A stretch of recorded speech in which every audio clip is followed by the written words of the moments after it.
Hey folks, I don't usually share stuff like this, but what happened in our small town still gives me the chills whenever I think about it. Let me give you a bit of background about myself.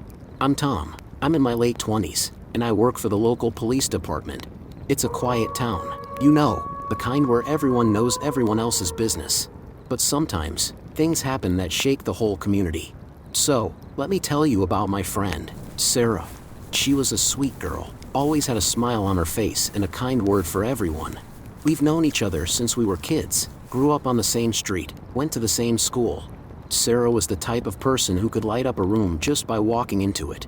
But then, something terrible happened. Sarah was murdered.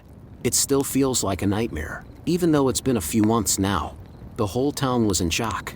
How could someone do something so awful to such a wonderful person?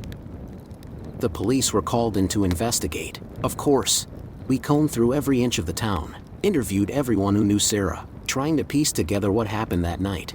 But the more we dug, the more it seemed like we were chasing shadows. Then, we got a tip from one of Sarah's neighbors. They said they'd seen something strange the night of the murder. They claimed they saw Sarah's next-door neighbor acting. Well, acting weird. They said he'd been muttering to himself, pacing back and forth in his yard, like he was in some kind of trance. Now, this neighbor, let's call him John, he was a quiet guy.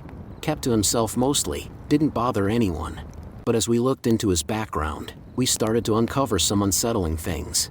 Turns out, John had a bit of an interest in the occult. Nothing too extreme, just some books and stuff, but still, it gave us pause. We brought John in for questioning, and that's when things took a truly chilling turn. He confessed to everything. He said he'd been obsessed with Sarah for months, watching her from his window, listening to her through the walls. He said he'd been driven mad by his twisted desires, that he had to. Well, you can imagine the rest.